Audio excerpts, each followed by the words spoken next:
శ్రీ సంజీవ దేవ్ గారి ఆత్మకథ తుమ్మపూడి 36వ భాగం 13/10/20.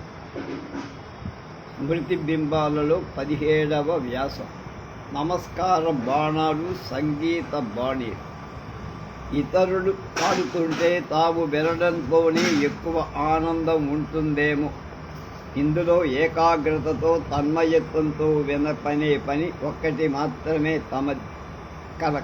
గాయకుడు చెవిటివాడు అయినప్పుడు అతడికి పాడే పని మాత్రమే నిలుస్తుంది, కానీ వినే పని ఉండదు.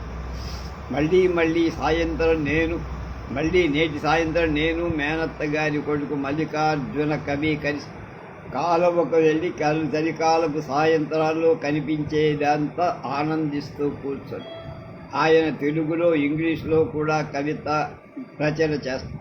ఇంగ్లీష్ కవితలో అంత్యప్రాసకు ప్రాధాన్యం ఇస్తారు. అందువల్ల అంత్యప్రాస కుదరనప్పుడు తాను అనుకున్న భావాన్ని మార్చి అంత్యప్రాస కుదిరే భావాన్ని వ్యక్తం చేసేవాడు. భావాలను అనుసరించి ఛందస్సు మార్చుకోవాలి, కానీ ఛందస్సును గురించి భావాన్ని మార్చుకోవడం ఉత్తమ కవితా లక్షణం కాదని నేను వాదిస్తే ఆయన అంగీకరించేవాడు కాదు.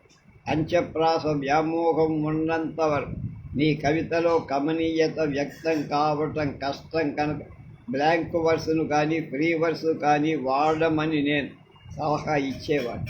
ఈ విషయంలో ఇద్దరి మధ్య వాద ప్రతివాదాలు జరిగేవి. ఆ సాయంత్రం ఇంకా పొద్దు ఉండగానే నిన్న కనిపించిన సంగీత పాఠకుడు బీడీ కాలుస్తూ దారి వెంట వస్తూ కనిపించాడు. నిన్నటి దుస్తుల కంటే ఇవాళ మొత్తం పరిశుభ్రమైన దుస్తులు వేసుకొని మా దగ్గరకు వచ్చి నోట్లో బీడీ బయట పారేసి ఆఖరి పొగను నోట్లో గుండా ముక్కుల్లో గుండా బయటికి వద్ద చొక్కాతో నోరు తుడుచుకొని నమస్కారం చేసి మా దగ్గర వచ్చి ఒక మనిషి మీద తమకున్న అవ్యక్త గౌరవాన్ని భక్తిని వ్యక్తపరచడానికి నమస్కారం అంటే తలను వంచడం అని అర్థం. తలను వంచడం అంటే ఇతరుల తలను వంచడం అని కాదు, తన తలను మాత్రమే వంచడం. కానీ నేడు నమస్కారం ద్వారా తలను వంచడం కాక ఇతరుల తలను వంచడమే ఎక్కువగా జరుగుతుంది. ఇతరుల మీద తమకు భక్తి గౌరవాలు ఉన్నా లేకపోయే కనిపించగానే నమస్కరించడం ఒక సామాజిక ఆచారం. కిందకు వచ్చి ఉపాధ్యాయునికి ఏ విద్యార్థి నమస్కరించడు ఆ విద్యార్థిని గుర్తుంచుకొని ఉపాధ్యాయుడు వానికి వీలైనంత అపకారం చేసిన ఉదాహరణలు చాలా ఉన్నాయి.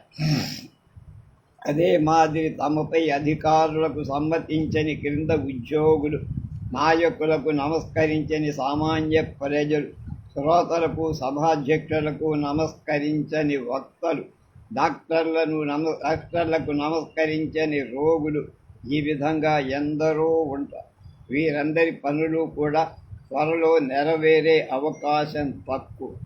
గాయకుడు నమస్కారం పెట్టినందువల్ల ఆయనను చెడుగా కానీ మంచిగా కానీ ఏమీ అనుకోలేదు. నమస్కారం పెట్టకపోయినా కూడా అదో విధంగా అనుకునేవాణ్ణి కాదు. నమస్కారం అనేది ఒక వ్యక్తిలో మంచి చెడులు నిర్ణయించే గీటు రాయి కాదు. అవతలి గ్రామంలో తన కార్యక్రమం చక్కగా జరిగిందని, ఆర్థికంగా కూడా బాగా సంతృప్తికరంగా ఉందని అన్నాడు. తన తండ్రి సన్నాయి వాయిస్తాడట, తాను గాత్ర సాధన వేణు సాధన చేశాడట. ఏదో దేశం మీద అంటే పల్లెటూళ్లలో తిరిగి కొంత ఏదైనా సంపాదించుకొని పెళ్లి చేసుకోవాలని ఆ విధంగా బయలుదేరాడట. పట్టణాలకు పనికి వచ్చే విద్య కాదు తనది అని చిరునవ్వు నవ్వాడు. అతని మీద జాలేసింది, సానుభూతి కలిగింది, సహాయం చెయ్యాలని సంకల్పం ఏర్పడింది. మనిషిలో నటన తక్కువ, నిజాయితీ ఎక్కువ. ఇంటికి పోదామన్నాడు, అవసరం లేదు ఇక్కడే పాడతానన్నాడు. ఆ రాత్రికి మరొక ఊరిలో కార్యక్రమం ఉందని, అందువల్ల అట్టించే ఆ ఊరు వెళ్ళిపోతానని చెప్పి అతనికి ఇష్టానికి నేను అయిష్టం కనపరచల. పాడటానికి గొంతు సవరించుకున్నాడు. గాత్రం వద్దు, జంత్రం చాలు, కీర్తనలు వద్దు, రాగం మాత్రమే చాలు కనుక వేణువు మీద కొన్ని రాగాలు వినిపించమని కోరా. ముందుగా కళ్యాణి రాగం వాయించను. తన వేణువు నుంచి సంచరించి తీశాడు. అది నల్ల రంగులో ఉంది. చూడగానే అనిపించింది కీస్మంటూ పంచమాన్ని ఎక్కువగా పలుకుతుంది.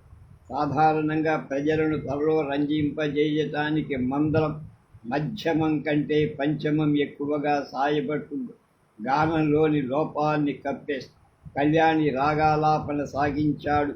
అసలు వేణునాదంలోనే ఉంది సమ్మోహన శక్తి. శాస్త్రీయ దృక్పథాన్ని వదిలి రసానుభూతికి పదలు వెడితే కళను ఆనందించడం సులభం. అలా కాకుండా శాస్త్రీయ విశ్లేషణతో సమీక్షాత్మకంగా ఆనందించడం సులభం కాదు. ఎంత విద్వాసుని కళా దృష్టి అయినా విశ్లేషణ దృష్టితో పరికిస్తే అందులో రసానందం తట్టడం కష్టం.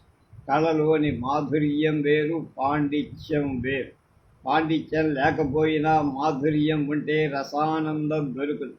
కానీ మాధుర్యం లేని పాండిత్యం ఎందుకోగా ఉంటుంది. ఇక పాండిత్యము మాధుర్యము సమంగా ఉంటే అది గొప్ప కళాఖండము. ఇప్పుడు వేణునాదం చేస్తున్న యువకుడి కళా దృష్టిలో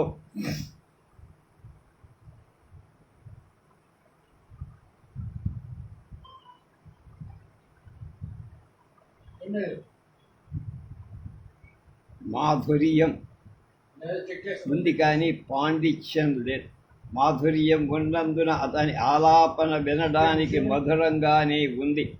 ఆ శీత సంఖ్యలోని ప్రశాంత వాతావరణం కూడా మాధుర్యానికి తోడై సంగీతాన్ని వింటున్నప్పుడు దృశ్య జగత్తు గోచరించకుండా ఉంటే శ్రోత పూర్తిగా శ్రవ్య జగత్తులో ఉండిపోత నాదమాధురిని ఎక్కువగా ఆనందించగలడు.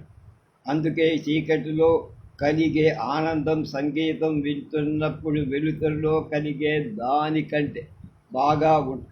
చీకటి వీలు పడనప్పుడు కనీసం కళ్ళు మూసుకొని విన్నా బాగానే ఉంటుంది.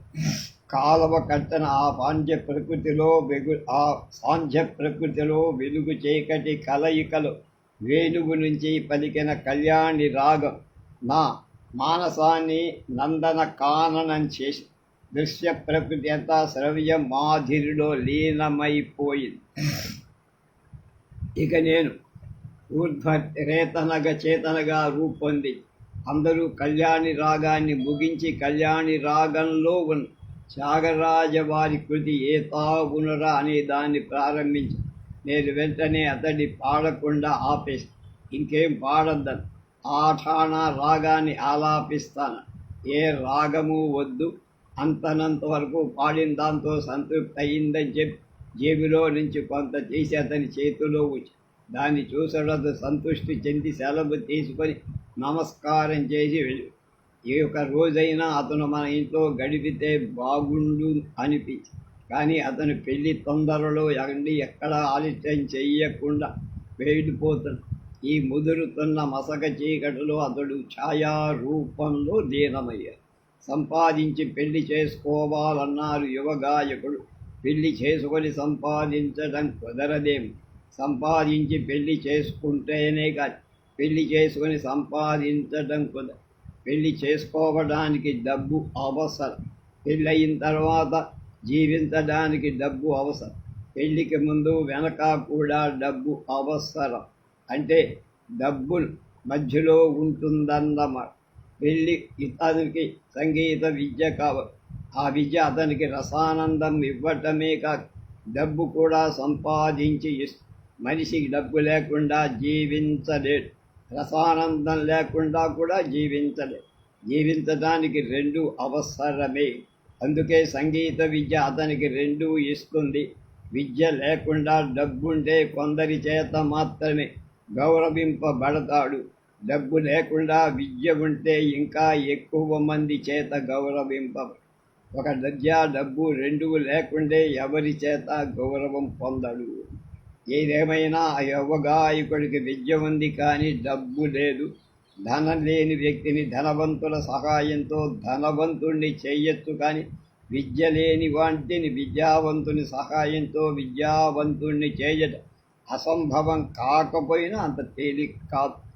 అందుకు శ్రమ అధికంగా పడాలి. కాలం ఎంతో దీర్ఘంగా కావాలి. నేను ఇంటికి తిరిగి వచ్చే వరకు అంటే కొంత ఎక్కువ చీకటి పడింది. ఇప్పటి వరకు రాలేదేమని సులోచన ఎప్పుడు అడగదు కానీ మంచంలో ఉన్న పెంపుడు తల్లి రాజ్యలక్ష్మమ్మ గారు అడిగింది. సంధ్యా సమయాన కాలబొడ్డున సంగీతం వింటూ కూర్చున్నానన్న. అతని సంగీతం మీరందరూ కూడా వినిపించుకోవాలని, అతడిని మన ఇంటికి రమ్మంటే రాకుండా పెళ్లి చేసుకోవాలని కాలువ దగ్గర నుంచే వెళ్ళిపోయాడు అన్నాడు. ఏదేదో హాస్యానికి అలా అంటున్నాననుకుంది సుర. మంచంలో ఉన్న రాజ్యలక్ష్మ గారు నేను చెప్పినాని నిజమని నమ్మి. దీని అర్థం సులోచన నా మాట నమ్మదని రాజ్యలక్ష్మ గారు నమ్ముతుందనా? నిజం చెబితే నమ్మని వాడు అబద్ధం చెబితే నమ్ముతారా? చెప్పింది నిజమో అబద్ధమో విన్నవారు తెలుసుకోవడం ఎలా? కొన్ని అసత్యాలు అసలు సత్యాల కంటే ఎక్కువ సత్యంగా ఎంత రమ్యంగా నమ్మకంగా చెప్పినా కూడా నమ్మనివి కొన్ని ఉంటాయి. కాలువలో పోతున్న పడవకు నేటి సాయంత్రం అకస్మాత్తుగా రెక్కలు మనిషి ఆకాశంలో ఎగిరిపోయిందని చెబితే ఎవరూ నమ్మరు. కాలువలో నేటి సాయంత్రం పడవ మునిగి 10 మంది చనిపోయారంటే అందరూ నమ్ముతారు. నేను ఇంటికి వచ్చేసరికి జోగేందర్ ఏదో అల్లరి చేస్తున్నాడు. అల్లరి చేస్తేనే పిల్లలు కనుక పిల్లల్ని పిల్లలుగా పెరగనీయాలంటే వాడు చేసే అల్లరికి అడ్డు తగలరాదని ఒక మనోవైజ్ఞానిక సిద్ధాంతం. ఈ సిద్ధాంతానికి మేము కట్టుబడి ఉన్నందున జోగేంద్రుడి స్వేచ్ఛకు మేము ఎప్పుడు అరికట్టే వాళ్ళం. సిద్ధాంత ప్రకారం మేము అతని స్వేచ్ఛకు అడ్డు తగలకుండా ఉంటే అతి గారాభం వల్ల మనుమడి అల్లరికి అడ్డు తగిలేది కాదు రాజ్యలక్ష్మమ్మ గారు. ఈ విధంగా చిన్నతనంలో మేము ఎరగని స్వేచ్ఛను అనుభవిస్తున్నాడు వాడు. ఏవో మాటలు చెప్పాలని ప్రయత్నిస్తాడు, కానీ ఆ మాటల మొదటి అక్షరాలు తప్ప పలకవు వాడి. ఈ తరుణంలో ఉన్న పిల్లలు ఏ భాష మాట్లాడి వారితో వదిలితే ఆ భాష వస్తుంది. వ్యాకరణ నేర్చుకోకుండానే ఏ భాష అయినా వస్తుంది. ఆ భాష మాట్లాడే వారి మధ్య జీవించడం జరిగింది. రాత్రి భోజనం తర్వాత ప్రొఫెసర్ ఓసి గంగీలు ఇదివరకులో రచించిన రాగరాగిణి పుస్తకం తీసి అక్కడక్కడ చదివా. అంత ఇష్టంగా చదవబుద్ధి కాల. ఒకే పుస్తకం కొన్నిసార్లు ప్రియంగా పడుతుంది, మరికొన్నిసార్లు అప్రియంగా ఉంటుంది. ఆ పుస్తకంలోని విషయానికంటే మించిన ఆలోచన తలలో ఉన్న, మించిన ఆనందం హృదయంలో ఉన్న అప్పటికి ఆ పుస్తకం చదవబుద్ధి కాదు. ఒక పుస్తకాన్ని కానీ పత్రికని కానీ చదవటంలో 3 కోరికలతో చదువుతా. విషయాన్ని తెలుసుకోవాలని భోగట్ట కొరకు, విశిష్టమైన ఆలోచన కొరకు, శుద్ధమైన రసానందం నిమిత్తము. వార్తాపత్రికలు, దేశ చరిత్రలు మొదలైనవి భోగట్టాలనిస్తాయి. దార్శనిక, సామాజిక, వైజ్ఞానిక విషయాల రచన ఆలోచనలిస్తాయి. ఇక నవలలు, నాటకాలు, కథానికలు, నాటికలు, కవిత మొదలైనవి రసానందాన్ని ఇస్తాయి. వీటిలో ఏవి మనిషిలో లోపిస్తే వాటిని చదవబుద్ధి అవుతుంది. ఏవి మనిషిలో నిండి ఉంటే వాటిని చదవబుద్ధనివ్వదు. ఈ అద్భుతానికి అప్పుడప్పుడు అపవాదాలు కూడా ఉండొచ్చు. 18 పుత్ర వియోగం. ప్రతి సంవత్సరం డిసెంబర్ వెళ్ళగానే జనవరి వచ్చినట్టు ఈ సంవత్సరం కూడా డిసెంబర్ వెళ్ళగా జనవరి వచ్చింది. 1954 సంవత్సరం ప్రవేశింది. ఈ సంవత్సరం పంటలు బాగానే పండినందుకు ప్రజల ముఖాలు ప్రఫుల్లంగా ఉన్నాయి. ప్రజల ముఖాలు ప్రఫుల్లంగా ఉంటే దేశంలో ప్రశాంతి బబలి ఉంది అని, ఆ ప్రశాంతికి కానీ ప్రఫుల్లత కానీ పంటల సమృద్ధి కానీ ఒక స్థిరత్వం లేనిదే అవి తమ నైజ గుణాలను వ్యక్తపరచలేవు. అస్థిరత, చాంచల్యం, చాపల్యం ఉండటం జరిగితే మేలు గుణాలన్నీ వాటిలోనే మేలును మికోల్పదు. అటువంటి స్థిరత్వం ఉన్నట్టు ఏం కనపడదు. అందువల్ల మంచిగా కనిపించే వాటిలోని మంచిని గురించి అనుమానించాల్సి వస్తుంది. సంక్రాంతి రోజుల్లో ఎటు చూసినా ఉల్లాసం పొంగి పొరలుతూ ఉంటుంది. కోడి పందాల నిమిత్తం పెంచబడే కోడి పుంజుల అరుపులు, పెంచుతున్న వ్యక్తుల ఆర్భాటాలు విపరీతంగా వినిపిస్తాయి. వివిధాలైన సభలు, సమావేశాలు, వార్షికోత్సవాలు మొదలైనవన్నీ బాగా జరుగుతాయి. జనవరి, ఫిబ్రవరి నెలంతా నేను ఎటు పయనించకుండా ఇంటి వద్దనే ఉండి అధ్యయనంలో గడిపా. ఆ 2 మాసాల్లో ఏమీ రచన చెయ్యను. ఎక్కువగా బెంగాలీ రచనలు చదవటంలో సమయం సరిపోయి బెంగాలీ కథల కంటే కవితలు ఎక్కువ రమ్యంగా ఉంటాయి.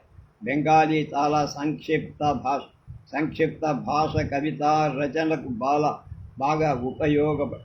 మార్చి మాసం ప్రవేశించడంతో నీడలో ఎల్ల చల్లదనం, ఎండలో చురుకుదనం ప్రవేశించి ఉదయాన చలికాలం వలె ఉండటం, మధ్యాహ్నం ఎండాకాలంలాగా ఉండటం, రాత్రికి మళ్ళీ చలిలాగా ఉండటం మొదలు. పగలు పొద్దు కొంచెం పెరగటం, రాత్రి పొద్దు తరగటం ఉంటుంది. ఒకరోజు మధ్యాహ్నం తర్వాత నేను బయట నుంచి ఇంటికి వచ్చేసరికి 4 వ్యక్తులు ఇంట్లో పెద్దగా మాట్లాడుకుంటూ కనపడ్డారు. వారిలో జోగీందర్ ఆడుతాను. ఆ 4లో ఒకరిని మాత్రమే నేను ఎరుగు. మిగతా 3 అపరిచిత వ్యక్తి. ఆ ఒక్కరే భరతనాట్య ప్రదర్శన బాల సాహిత్య స్రష్ట బివి నరసింహారావు గారు. ఆయన నాకు పాత మిత్రుడు. మిగతా 3ని నరసింహారావు నాకు పరిచయం చేసి, 3లో పరిచయం మాత్రం లేదు, కానీ వారి సాహితీ రంగంలో నాకు పరిచితులే. ఒకరు నార్ల చిరంజీవి, 2వ వారు కవిరావు, 3వ వారు శార్వని. ఒక్కొక్కరి స్వరూప స్వభావాలు ఒక్కొక్క విధంగా ఉన్నాయి. వారందరిలో నాకు చిరంజీవి గారు మాత్రం ఏవో మానసిక వ్యధలో ఉన్నట్లు గుర్తించారు. ఆ రాత్రంతా చాలా పొద్దుపోయే వరకు మేమంతా వివిధాలైన సాహిత్య చర్చలు చేస్తూ నరసింహారావు గారి పాటలు వింటూ గడిపాం. 5 వ్యక్తులు కూర్చొని సాహిత్య చర్చ సాగిస్తే వారిలో చెప్పేవారెవరో వినేవాళ్ళెవరో గుర్తించటం కష్టం. ప్రతి వారి నోరు చెవి కూడా పనిచేస్తుంది. కేవలం శ్రోత పాత్ర వహించింది సులోచన. జోగీందర్ కొంతసేపు మా ధోరణి విని తనకేం అర్థం కాక నిద్రలో నిమగ్నమయ్యి. వీళ్ళంతా 2వ రోజు మధ్యాహ్నం నుంచి ఎటువాళ్ళు అటు వెళ్ళిపోయారు. రావడం కలిసి వచ్చారు. వాళ్ళంతా రాదలచిన చోటు ఒకటే కదా, వెళ్ళిపోవడం వెడబడి వెళ్ళిపోయారు. పోవలసిన చోట్లు వేరు కన. చిరంజీవి గారు బిక్క ముఖంతో వెళ్ళలేక వెళుతూ అనలేక అన్నారు, మళ్ళీ కలుసుకుందాం. ఆయనలోని వేదన కారణం తెలుసు. కొన్ని విధాలైన వేదన మనిషిని ఎక్కిస్తాయి. ఇంకొన్ని విధాలైన వేదన మనిషిలోని సృజనాత్మక ప్రతిభను పదును కలిగిస్తాయి. జడత్వాన్ని కోసేస్తుంది వేదన, నీరసత్వాన్ని కాల్చేస్తుంది వేదన. కానీ కొందరి విషయాల్లో ఇందుకు విరుద్ధంగా కూడా జరుగుతుంది. వీరిలో జడత్వాన్ని వృద్ధిపరుస్తుంది వేదన, నీరసత్వాన్ని అధికం చేస్తుంది వేదన. వీళ్ళంతా వెళ్ళిపోయిన తరువాత వర్షం కురిసి వెలిసినట్లయింది. వీరితో బాగా కాలక్షేపమైంది. ఇక నుంచి మళ్ళీ నా మామూలు ఏకాంత కార్యక్రమాలే. ఉత్తరాలు రాయటం నా ప్రధాన రచనా కార్యక్రమం. మార్చిలో చాలామంది తెలుగు మిత్రులు కాని వాళ్ళకి ఇంగ్లీష్, తెలుగు, బెంగాలీ, హిందీల్లో కూడా ఒక్క విషయాన్ని నొక్కి వ్రాయటం. మనిషి బాధకు లొంగరాదు, దుఃఖానికి లోబడరాదు. బాధను జయించాలి, దుఃఖానికి దూరం కావాలి అంటూ ప్రతి వారికి వ్రాసిన ఉత్తరంలో రాశాను. రాయడం మాత్రమే కాదు, నా మనస్సులో కూడా నిరంతరం ఆ మాటలే ప్రతిధ్వనించసాగి. సులోచన చెల్లెలు సూర్యకుమారి రజత్వల అయింది కనుక సులోచన రమ్మని ఆమెను మాత్రమే రమ్మన్నారు, కానీ నన్ను రమ్మల్లా. ముందు తెనాలి వెళ్ళి అక్కడి నుంచి వెళ్ళవచ్చని నిర్ణయించి తెనాలి వరకు నేను కూడా వస్తాను. అందరం కలిసి ఒక ఉదయం తెనాలి వెళ్ళి సరోజిని హరిప్రసాదుల ఇంట దిగా. మేము అక్కడికి వెళ్ళడం అంటే మాకు ఎంత సంతోషమో, మేము అక్కడ ఉండటం వాళ్ళకు కూడా అంత సంతోషం. వాళ్ళ అబ్బాయి వాసుదేవ్ బడికి వెళుతున్నాడు. కొంత సాహసంగల స్వభావం. వీళ్ళంతా జోగేంద్రుని ఆడించడంలో ఎక్కువ ఆనందం పొందేవారు. 2వ రోజు సాయంత్రం సులోచన జోగేంద్రుని తీసుకొని తల్లి గారింటికి బయలుదేరి నేను తుమ్మపూడికి బయలుదేరాను. జోగేంద్ర నాతో తుమ్మపూడి రావాలనే ఇష్టం కరచపరిచాడు, కానీ తల్లితో వెళ్ళిపోయారు. విచిత్ర అనుభూతి కలిగించిన రోజు 1954 మార్చి 29 నా జీవితంలో ఒక విచిత్ర అనుభూతి కలిగించిన రోజు. ఉదయం 10 గంటల ప్రాంతంలో భోజనం తర్వాత నేనేవో పత్రికలు తిరగేస్తూ కూర్చొని ఇంతలో వాకిలి ముందు ఎర్ర సైకిల్ వచ్చాగి. టెలిగ్రాఫ్ శాఖకు చెందిన ఆ ఎర్ర సైకిల్ చూడగానే భయంతో సంతోషంతో కూడిన ఒక విధమైన విశ్రమ కుతూహలం తలెత్తు. ఆ ఎర్ర సైకిల్ ఒక్కోసారి ఆనందాన్ని, మరోసారి విషాదాన్ని అంది. నేడు దాన్ని చూడగానే అనిపించింది ఏదో విషాదాన్ని అందించటానికే వచ్చింది. అయినా బాధకు లొంగకూడదు, దుఃఖాన్ని జయించాలనే మాట హృదయాంతరాళల్లో ప్రతిధ్వనిస్తూనే ఉంది. టెలిగ్రామ్ తీసుకొని కబరిచించి జోగేంద్రకు ప్రమాదంగా ఉంది, వెంటనే బయలుదేరి రమ్మని వారు. నా మనసు చెదరనీయల ఒక అంతులేని ధైర్యం, ఒక దృఢమైన సాహసం, ఒక నూతన శక్తి నాలో ప్రవేశించి బాధలకు లొంగరాదు, దుఃఖాన్ని జయించాలి అనే నినాదం లోపల మోగుతుంది. మంచంలోని రాజ్యలక్ష్మ గారు ఏమని అడిగితే ప్రశ్నిస్తారు. ఏం లేదని ఆమెకి సమాధానం చెప్పి వెంటనే తెనాలి చేరి అక్కడి నుంచి ట్యాక్సీలో బయలుదేరి వెళ్ళేసరికి దృశ్యం దుర్భరంగా ఉంది. యోగికేంద్ర మృత కళేబరాన్ని ముందు పెట్టుకొని సులోచన, ఆమె తల్లిదండ్రులు, ఇంకా ఇతర బంధువులు విపరీతంగా శోకిస్తున్నారు. నన్ను చూసేసరికి వారికి శోకం ఎక్కువై నేను నా మానసిక స్థైర్యాన్ని, ధైర్యాన్ని సడలనివ్వల. వారి శోకం నాలో శోకాన్ని కలిగించదు. యోగేంద్ర శవాన్ని చూడగానే నాలో అతని గురించే జ్ఞాపకాలు ఎన్నో తలెత్తి. అతను జీవించి ఉండగా అతని ఆడిన ఆటలు, పలికిన పాటలు మొదలైనవని ఒకసారి నా మానస ముకురంలో ప్రతిబింబించి స్మృతిబింబాలుగా ఒక్క క్షణం నిలిచాయి. కానీ నా మనసులో ఏ విధమైన వికారం కలగలేదు. వెంటనే సులోచన చెయ్యి పట్టుకొని లేవదీసి ఏడవద్దని, మళ్ళీ సంవత్సరానికి తిరిగి వచ్చే మార్చిలో మన జోగీంద్ర మనకు మళ్ళీ వస్తాడని, అలా అతన్ని తెప్పించే బాధ్యత నాదని బోధార్చి జోగేంద్ర శవాన్ని తీసుకొని తిరిగి కారులో బయలుదేర. శవం తన అటు ఇటు కారు వేగాన్ని కదిలినప్పుడల్లా జోగీందర్ జీవించే ఉన్నాడు అనిపించి. అది సజీవికి నిర్జీవికి ఎంత తారతమ్యం. నిర్జీవికి ఆకలి ఉండదు, దప్పిక ఉండదు, శరీరానికి ఏది తగిలినా నొప్పి ఉండదు, మనసు దుఃఖం ఉండదు, ఆనందం ఉండదు, ఆశ ఉండదు, నిరాశ ఉండదు, ప్రేమ ద్వేషాలు ఉండవు. విషాదంలో తత్వచింతన. రేపు జోగేంద్ర శవాన్ని తీసుకొని కారులో తుమ్మపూడి వచ్చాను. తుమ్మపూడిలోని దర్జీవాడి దగ్గర జోగేంద్ర చొక్కాలున్నాయి. మేము శవంతో ఇంటి దగ్గర కారు దిగేసరికి అబ్బాయి ఊరి నుంచి తిరిగి వచ్చాడు. దర్జీ జోగేంద్ర చొక్కాలు పట్టుకొచ్చారు. ఎవరు దొడుక్కొనే నిమిత్తం ఆ చొక్కాలు. ఇక ఆ ఘట్టం చూసి విలపించని వాళ్ళు లేరు. నేను నిత్యము కాలువకు వెళ్ళే దారిలో వెంబడి అతన్ని పాతి పెట్టాం. ఆ మర్నాడు మిత్రులకు, బంధువులకు విషాద వార్త అంది. గుంటూరు నుంచి చెల్లెలు భారదేవి, భర్త భూపాల్, అత్తగారు, మామగారు వచ్చి తెనాలి నుంచి డాక్టర్ వీరరాఘవయ్య గారు, అన్నపూర్ణం, ఇంకా అనేక మంది. ఈ విధంగా కొద్ది రోజులు వచ్చేవాళ్లతో పోయేవాళ్లతో సందడిగా కాలం గడిచిపోయి ఈ అతిథుల మధ్య సులోచన చాలా వరకు దుఃఖం పోగొట్టుకొని నా మామూలు కార్యక్రమాలు యథావిధిగా సాగిపోతూనే ఉన్నాయి. నా సహాయంతో సులోచన కూడా ధైర్యంగా ఉంది. మరణించిన జోగేంద్రుని భర్తలు, బూట్లు, ఆడుకునే సామాన్ మొదలైనవి కనిపించినప్పుడల్లా సులోచన కళ్ళ వెంట నీరు ప్రవహించేది.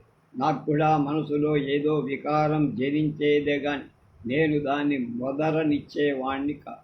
జననం ఎంత సహజమో మరణం కూడా అంత సహజం. మరణించడం కూడా ఉండాలంటే జన్మించకుండా ఉండాలి కదా. జన్మించి మరణించకుండా ఉండాలంటే అది అనుభవం.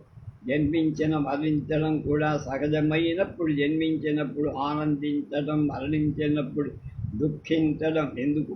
జన్మించినప్పుడు మరణించినప్పుడు కూడా మనం దుఃఖించాలి, లేక ఆనందించనైనా ఆనందం. ఈ విధంగా ఒకటి జరిగినప్పుడు ఆనందం, రెండవ దానికి దుఃఖం ఏమిటో నాకు అర్థం కాదు. ముందు ప్రియమైన ఒక వ్యక్తి దొరకడం కనుక సంతోషిస్తాం. మరణించడం అంటే మనకు ప్రియమైన వ్యక్తిని పోగొట్టుకోవడం కనుక దుఃఖిస్తాం. ఒకటి పాజిటివ్, రెండవది నెగిటివ్. అయినా వయసు ముదిరి జీవితం మరణించే భక్తమై మరణించటం వేరు. లేత వయసులో ఎంతో జీవితాన్ని గడపాల్సిన కాలం అకాల మరణాన్ని పొందటం మరణించాల్సిన వయస్సులో మరణిస్తే బాధ లేదు. మళ్ళీ ఏప్రిల్లో మేలోకి ప్రవేశించాయి. వేసవిలో అక్కడకు ఇక్కడ ఎక్కడికో కాపురం చేస్తున్న వాళ్ళంతా తిరిగి వచ్చి వేసవి గడిపిపోవటం అలవాటైంది. ఇక్కడ చల్లగా ఉంటుందని వాడుక. గుంటూరు నుంచి భారతి, విశాఖ నుంచి రజనీదేవి, రాధాదేవి, పెదపాలెం నుంచి పద్మావతీదేవి, తెనాలి నుంచి సరోజిని మొదలైన వాళ్ళంతా ఉనికి వేసవి కాలంలో సందడిగా గడిచిపోయి. ఈ సందడిలో సులోచన తన పుత్ర వియోగాన్ని చాలా వరకు మర్చిపోయి స్వీడిష్ ఫోటోగ్రాఫర్ స్వీడన్లో ప్రఖ్యాతి చెందిన పిల్లల ఫోటోగ్రాఫర్ శ్రీమద్ ఆన్ బేరీ గ్రిప్మన్ భారతదేశంలో పర్యటించి స్వీడన్ చేరింది. తన భారతదేశ పర్యటనలో తనను నేను చూడటం కానీ కుదరల. ఆమె స్వీడన్ చేరుకున్నాక ఉత్తరం రాసింది. అందులో I am very sorry that I did not meet you while in India. It should have been very pleasant to talk to a friend of Sweden like your good self. I regret that there are no more of the Swedish lyrics translated into English. I should like to send you something more of what we have of Swedish lyrics, being myself a great friend of poetry. గస్టఫ్ రూడింగ్ అనే Swedish కవితలు కొన్ని ఆంగ్లంలోకి అనువదింపబడ్డాయి. చదివి నేను చాలా ప్రభావితుడయ్యా. అటువంటి Swedish కవితలు ఇంకా ఏమైనా ఆంగ్లంలోకి అనువదించబడి దొరకతాయా అని ఆమెకు రాస్తే అటువంటివి ఇంకేం లేనట్టున్నాయి. ఏమైనా ఉంటే పంపిస్తాను. గస్టఫ్ రూడింగ్ కవిత ఇది. నరక బాధలకు వశం చేయబడి ఎంతో క్రూరంగా సంచరించటానికి మిగిలి ఉన్న నేను తిరిగి ప్రేమను అలవరుచుకోవటానికి నాకు తోడ్పడ్డాయి. అరణ్యాల నిట్టూర్పు, సెలయేటి శబ్దం, మనిషిలో మేలుకొల్పుతున్న కాంతి, సౌందర్యం, శోకిస్తున్న శరత్ వర్షం మొదలైనవి. శ్రీమద్ అని మేరీ గ్రిప్మన్ తీసిన పిల్లల ఫోటో ప్రపంచమంతటా ప్రసిద్ధి చెంది అటువంటి కళాఖండాలు అనదగిన 2 ఫోటోలు నాకు బహూకరించి నన్ను సంతోషపెట్టి. ఈ 2 పసిపాపల ఫోటో. ఒకదాని నోటి గుండా నురుగు గొడగలు బయటకు వస్తుంది. ఆమె తీసే పిల్లల ఫోటోగ్రాఫులు ఎక్కువగా హైకీ పద్ధతిలో ఉంది. అంటే నలుపు లేని తెల్లని బూడిదరలు. పిల్లల ఫోటోగ్రాఫులు, పువ్వుల ఫోటోగ్రాఫులు మొదలైనవి ఆహ్లాదకరమైన వాటిని హైకీలో తీస్తే బాగుంది. పిల్లల ఫోటోలు తీయడానికి ఫోటోగ్రాఫర్కు చాలా మనోవిజ్ఞానం తెలిసి ఉండాలి. పిల్లల నవ్వుతున్న ఫోటోలు, ఏడుస్తున్న ఫోటోలు కూడా రమ్యంగా ఉంటాయి. పిల్లలకు ప్రధానంగా తెలిసిందల్లా ఆ 2. నవ్వడం, ఏడవటం, నవ్వుకు ఏడ్పుకు మధ్య ఉన్నదేమిటో వాళ్లకు తెలియదు. అందుకే పిల్లలు నవ్వినా ఏడ్చినా కూడా అందంగానే ఉంటుంది. క్రమేణా ఆకాశంలో మాన్సూన్ మేఘాలు ప్రయాణం ప్రారంభమైంది. ఉరుములు, మెరుపులతో కలిసిన జల్లులు ఎండిన నేలను నడిపి ఒక విధమైన అజ్ఞాత సుగంధాన్ని సృష్టింపసాగే. మాడిన గోధుమ రంగులో ఉన్న భూమి ఆకుపచ్చగా మారుతోంది. ఎండి ఉన్న గడ్డి దుబ్బులు పచ్చని మోసులు తొడుగుతుంది. మాన్సూన్ వర్షాలు బాగా పడటంతో ప్రకృతంతా త్వరలోనే పచ్చబడిపోయి ముదిరిన గడ్డి ఊదా పూలను పోయేసారి.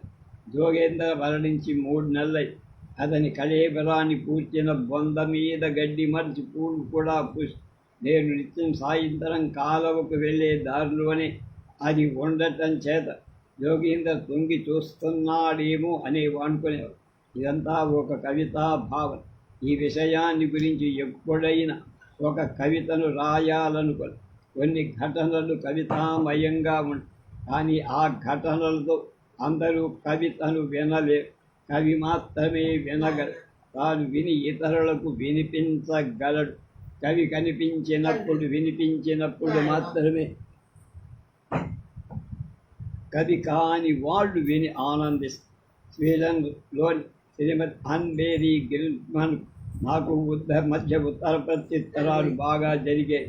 ఫోటోగ్రఫీకి సంబంధించిన విషయాలు మాత్రమే కాక అనేకమైన వ్యక్తిగత విషయాలు, సాంస్కృతిక విషయాలు మా ఉత్తరాల్లో ప్రవేశించాయి.